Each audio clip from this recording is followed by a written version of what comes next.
RK beach లో ఈ నెల 21న జరగనున్న అంతర్జాతీయ యోగా దినోత్సవాన్ని విజయవంతం చేయాలని మంత్రి గుమ్మడి సంధ్యారాణి పిలుపునిచ్చారు. విశాఖ జిల్లా ఏనుగులకొండలో యోగా కార్యక్రమంలో ఆమె కలెక్టర్ శ్యాంప్రసాద్ తో కలిసి పాల్గొన్నారు.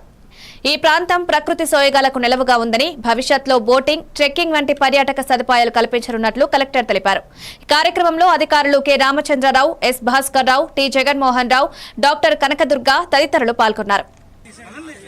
రోజు యోగాంధ్ర టూరిస్ట్ డెస్టినేషన్ లో మన అందరం కూడా ఈరోజు యోగా చేస్తున్నాం. గౌరవ మంత్రి గారు కూడా మీ అందరితో పాటు యోగా చేయడం జరిగింది. మేడం గారికి ధన్యవాదాలు తెలియజేస్తూ మీ అందరికీ ఫస్ట్ క్షమించాలి, వర్షంలో మీ అందరినీ కూడా ఇక్కడ పిలవడం జరిగింది.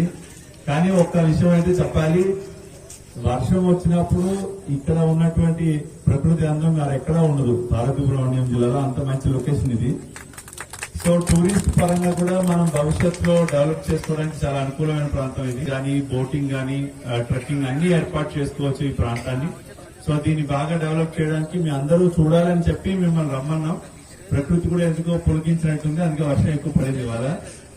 సో యోగా అందరూ బాగా చేశారు, కానీ ఇది రోజువారీగా చేయాల్సిందిగా కోరుతున్నాను. అండ్ మా పిడిద్వ అమ్మగారు అందరికీ బ్రేక్ఫాస్ట్ కూడా అరేంజ్ చేశారు. అటువైపు పక్క అరేంజ్ చేశారు అండ్ ఇటువైపు పక్క కూడా అరేంజ్ చేశారు. సో ఎవరు సాలూరు వైపు వెళ్లేవాళ్ళు అటువైపు పక్క తీసుకువస్తుందిగా కోరుతున్నాము. అండ్ అందరికీ కూడా పేరు పేరున నమస్తే. Thank you.